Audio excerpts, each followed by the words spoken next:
Shri M Naushad, അങ്ങേക്ക് 10 minute. Sir, ഞാൻ ഈ 7 ധനാഭ്യർത്ഥനകളെയും പിന്തുണയ്ക്കുകയാണ് സാർ. 7 ധനാഭ്യർത്ഥനയുണ്ട്, 10 മിനിറ്റേ ഉള്ളൂ. അങ്ങനൊരു പ്രശ്നമാണ് ഇന്നത്തെ പ്രസംഗത്തിൽ നേരിടേണ്ടി വരുന്നത്. ഇപ്പോൾ രാവിലെ ഈ സഭയിലേക്ക് കടന്നു വന്നപ്പോൾ കേട്ടൊരു അടിയന്തര പ്രമേയമുണ്ട്.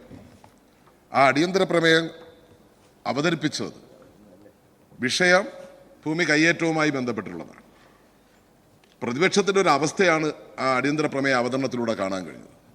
കാരണം ഭൂമി കയ്യേറ്റക്കാരനായി കേസിൽ പ്രതിയായ ആളിനെ കൊണ്ട് തന്നെയാണ് ഭൂമി കയ്യേറ്റത്തിനെതിരായിട്ടുള്ള അടിയന്തര പ്രമേയം അവതരിപ്പിക്കുന്നത്. എന്തൊരു ഗതികേടാണ് UDFന്. പിന്നെ കൂടെ ഉള്ളവരെ കൊണ്ടല്ലേ അവതരിപ്പിക്കാൻ പറ്റൂ. അങ്ങനെയുള്ളവരുടെ വ്യത്യസ്ത മേഖലകളിൽ ആ തരത്തിൽ മികവ് തെളിയിച്ചവരുടെ ഒരു കൂടാരമാണ് എന്താണ് സമയം ചട്ടം പറഞ്ഞാൽ പറഞ്ഞോളാം. കാരണം നിലവിൽ ഭൂമി എന്താണ് പറയൂ. അതായത് ഇവിടെ ഇപ്പോ സംസാരിച്ചുകൊണ്ടിരിക്കുന്ന എന്താ ചട്ടം ഏത് പറയൂ. 307 എന്താണ് പറയൂ. അതായത് ഇവിടെ സംസാരിച്ചുകൊണ്ടിരിക്കുമ്പോൾ ശ്രീ നൌഷാദ് പറഞ്ഞത് അടിയന്തര പ്രമേയം 307 പറഞ്ഞല്ലോ. അടിയന്തര പ്രമേയം അവതരിപ്പിച്ചയാളുടെ പേരിൽ ഭൂമി കയ്യേറ്റത്തിന് കേസുണ്ടെന്നാണ്. ഇന്ന് അടിയന്തര പ്രമേയം അവതരിപ്പിച്ചത് ശ്രീ മാത്യു കുളനാടനാണ്. അദ്ദേഹത്തിന്റെ പേരിൽ കേസുണ്ട് എന്ന് പറഞ്ഞാൽ ആ കേസ് നമ്പർ അങ്ങ് പറഞ്ഞാൽ മതി. രേഖയിൽ ഉണ്ടാകാൻ പാടില്ല. വ്യാജമായി പറഞ്ഞതാണ്. പരിശോധിക്കാനല്ല പറയാം. കേസിന്റെ നമ്പർ പറയാം. അഴിമതി നിരോധന നിയമപ്രകാരം BC3/2024 ഇടുക്കി പോരെ. Case number ഉൾപ്പെടെയുണ്ട്.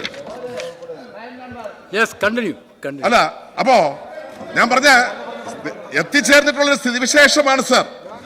UDF എത്തിച്ചേർന്നിട്ടുള്ളൊരു സ്ഥിതിവിശേഷമാണത്. ഒന്ന് കഴിഞ്ഞു. അങ്ങനെ അനുവദിക്കാൻ കഴിയില്ല സാർ. എന്റെ പ്രസംഗം തടസ്സപ്പെടുത്തണ്ട. അത് ഞാൻ വഴങ്ങുന്നൊന്നുമില്ല. ഇവിടെ സംഘർഷഭരിതമായിരുന്നൊരു തൊഴിൽ മേഖലയെ സംഘർഷരഹിതമാക്കി മാറ്റി സമാധാനപൂർവമായിട്ടുള്ള ഒരു തൊഴിൽ മേഖലയെ സൃഷ്ടിച്ചുകൊണ്ട് മുന്നോട്ട് പോകുന്ന തൊഴിൽ വകുപ്പിനെയാണ് നമുക്ക് കാണാൻ വേണ്ടി കഴിയുന്നത്.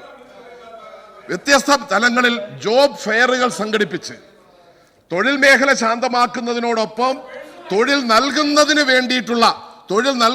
വേണ്ടിയിട്ടുള്ള പ്രവർത്തനങ്ങളും നടത്തുകയാണ് തൊഴിൽ വകുപ്പ്. ജോബ് ഫെയറുകൾ സംഘടിപ്പിച്ചുകൊണ്ട് സ്വകാര്യ മേഖലയിൽ തന്നെ 78,009 പേർക്ക് പ്ലേസ്മെന്റ് സംഘടിപ്പിച്ചു കൊടുത്ത വകുപ്പാണ് തൊഴിൽ വകുപ്പ്. അതുപോലെ തന്നെ 41,847 പേർക്ക് സ്വയം തൊഴിൽ കണ്ടെത്തുന്നതിന് വേണ്ടിയിട്ടുള്ള സംരംഭങ്ങൾ തുടങ്ങുന്നതിന് വേണ്ടിയിട്ടുള്ള സഹായം ചെയ്തുകൊണ്ട് എംപ്ലോയ്മെന്റുകൾ വഴി 1,01,614 പേർക്ക് തൊഴിൽ നൽകിക്കൊണ്ട് തൊഴിൽ വകുപ്പ് മുന്നേറുകയാണ് സാർ. അതിനോടൊപ്പം തന്നെ എൻ്റെ ജില്ലയിലെ കൊട്ടാരക്കരയിൽ ഡ്രോൺ ഇന്നൊവേഷൻ പാർക്ക് സ്ഥാപിച്ചുകൊണ്ട് പാലക്കാട് IIT-യുമായി സഹകരിച്ചുകൊണ്ടാണ് ആ പാർക്ക് സ്ഥാപിച്ചത്. തൊഴിൽ വകുപ്പിനോട് എനിക്ക് അഭ്യർത്ഥിക്കാനുള്ളൊരു കാര്യം, ചന്ദനത്തോപ്പിലെ ഡിസൈൻ ഇൻസ്റ്റിറ്റ്യൂട്ട് അന്താരാഷ്ട്ര നിലവാരത്തിലേക്ക് മാറ്റുന്നതിന് വേണ്ടിയിട്ടുള്ള ഒരു പ്രവർത്തനത്തിൽ ശ്രദ്ധ കേന്ദ്രീകരിക്കണം എന്നാണ് എനിക്ക് വകുപ്പിനോട് ആവശ്യപ്പെടാനുള്ളത്. സെക്യൂരിറ്റിക്കാർക്ക് ഇരിപ്പിടം ഉൾപ്പെടെ ഉറപ്പിച്ചുകൊണ്ട് സാധാരണക്കാരായ സെക്യൂരിറ്റി ജോലി ചെയ്യുന്ന അവരുടെ ബുദ്ധിമുട്ട് മനസ്സിലാക്കി അവർക്ക് ഇരിപ്പിടം ഉറപ്പാക്കിയ വകുപ്പ് മന്ത്രിയെ ഹൃദയപൂർവ്വം ഞാൻ അഭിനന്ദിക്കുകയാണ് സാർ.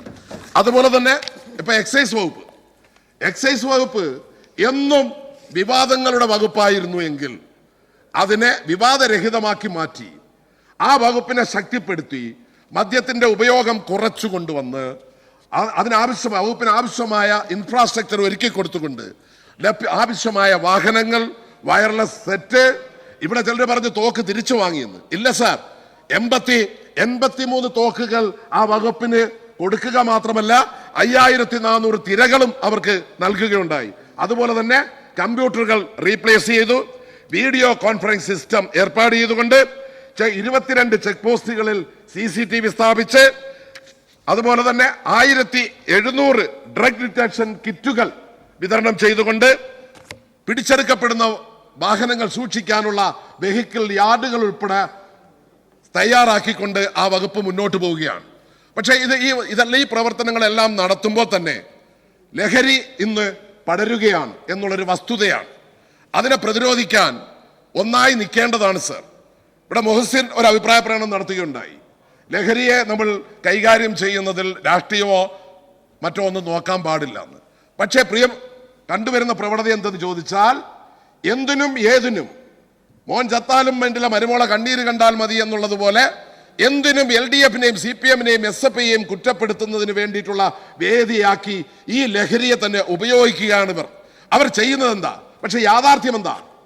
യാഥാർത്ഥ്യം ലഹരി ആരുടെ കൈകളിൽ നിന്നാണ് പിടിക്കപ്പെട്ടത്? രാഷ്ട്രീയമായി ചർച്ച ചെയ്താൽ നമുക്ക് കണക്കെടുക്കാം സാർ. യൂത്ത് കോൺഗ്രസ്സുകാരും KSUക്കാരിൽ നിന്നുമാണ് വിപുലമായ തരത്തിൽ മയക്കുമരുന്ന് പിടിക്കപ്പെടുന്നത്. അവരാണ് കിലോ കണക്കിനാണ് സാർ അവരുടെ കയ്യിൽ നിന്ന് പിടിക്കുന്നത്. അതുപോലെ KSUവിന്റെ ജില്ലാ സെക്രട്ടറിയെ ജില്ലാ പ്രസിഡന്റ് തല്ലുന്നു. അദ്ദേഹം ലഹരി വിരുദ്ധ ജാഥയുടെ ക്യാപ്റ്റൻ. അദ്ദേഹം KSU പ്രസിഡന്റ് പരാതി കൊടുത്തത് മദ്യപിച്ച് മതോന്മത്തനായി എന്നെ തല്ലിയെന്ന് പറയുന്നത് ജില്ലാ സെക്രട്ടറി, ചെയ്തത് ജില്ലാ പ്രസിഡന്റ്. അതിനെ വെച്ച് ആ സംഘടനയെ വെച്ചുകൊണ്ടാണ് ഇവർ ഈ പ്രവർത്തനം നടത്തുന്നത്. യഥാർത്ഥത്തിൽ ഇന്ന് കേരള സ്റ്റുഡൻസ് യൂണിയൻ എന്നുള്ളത് മാറ്റി കഞ്ചാവ് സ്റ്റുഡൻസ് യൂണിയനായി KSU മാറി. അതുപോലെ എനിക്ക് മുമ്പ് സംസാരിച്ച നേതാവ് പറഞ്ഞപ്പോ ഇവിടെ എനിക്ക് ഓർമ്മ വന്നത് കേശവേന്ദ്രകുമാറിനെയാണ്. സാർ, ഒരു വിദ്യാർത്ഥി സംഘടനയെ ഈ നിയമസഭയിൽ വെച്ച് ഒരു വിദ്യാർത്ഥി സംഘടനയെ കഞ്ചാവ് സ്റ്റുഡൻസ് യൂണിയൻ എന്ന് വിശേഷിപ്പിച്ചത് അത് അൺപാർലമെന്ററി ആയിട്ടുള്ള ഒരു പ്രയോഗമാണ്. അങ്ങ് സഭാരേഖകളിൽ നിന്ന് അത് നീക്കം ചെയ്യണം എന്ന് ഞാൻ അഭ്യർത്ഥിക്കുന്നു. അത് പരിശോധിച്ച് ചെയ്തോളൂ. പരിശോധിക്കുന്നത് പരിശോധിച്ച് ചെയ്തോളൂ. അങ്ങ് കാര്യത്തിൽ ചെയർ ഇടപെട്ടോളൂ.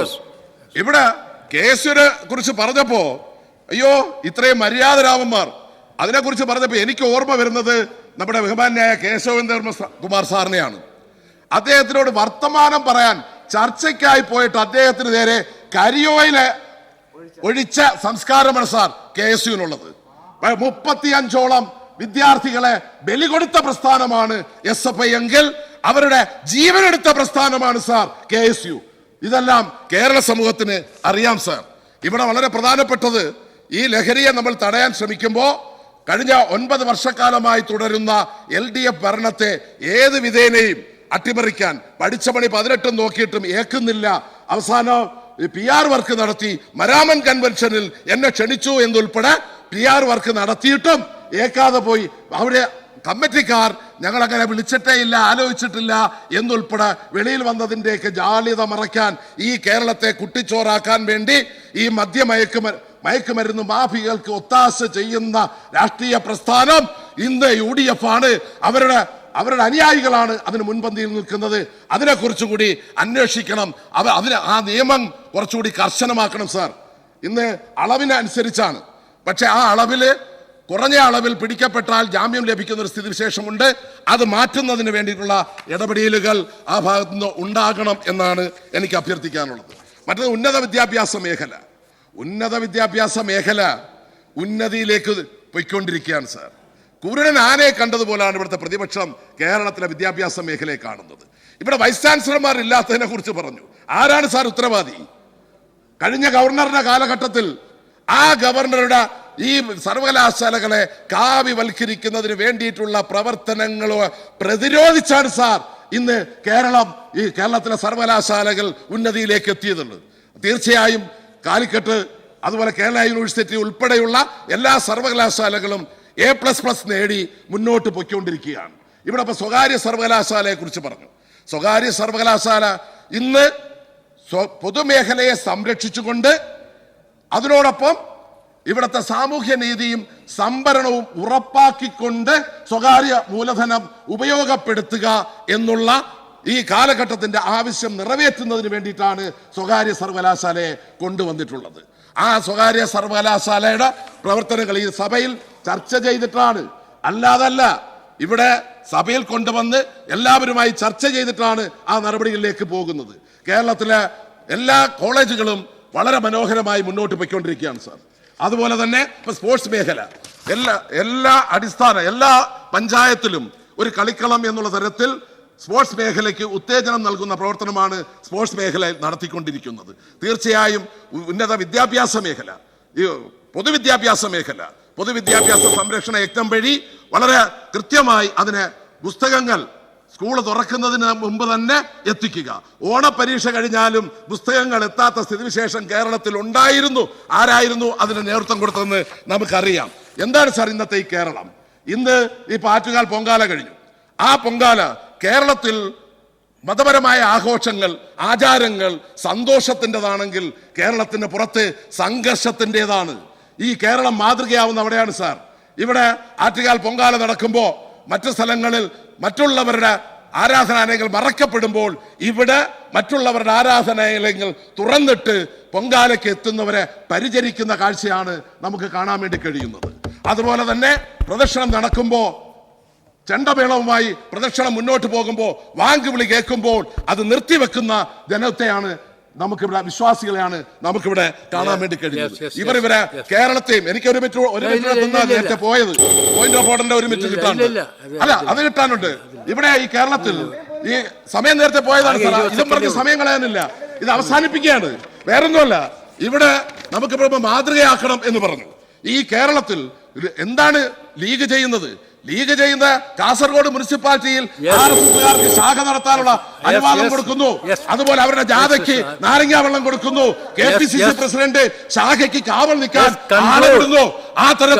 ആ തരത്തിൽ കേരളത്തെ വർഗീയ സംഘർഷ ഭൂമിയാക്കി മാറ്റുന്നതിന് വേണ്ടിയിട്ടുള്ള പ്രവർത്തനത്തിൽ ഏർപ്പെടുമ്പോൾ മാറാടില്ലാത്ത, ചാലക്കമ്പോളം കത്താത്ത, പൂന്തറ കലാപങ്ങളില്ലാത്ത, സമാധാനത്തോടുകൂടി കഴിയാൻ പറ്റുന്ന നാടാക്കി കേരളത്തെ മുന്നോട്ട് കൊണ്ടുപോകുന്ന ഈ ഗവൺമെന്റിന്റെ എല്ലാ ധനാഭ്യർത്ഥനകളെയും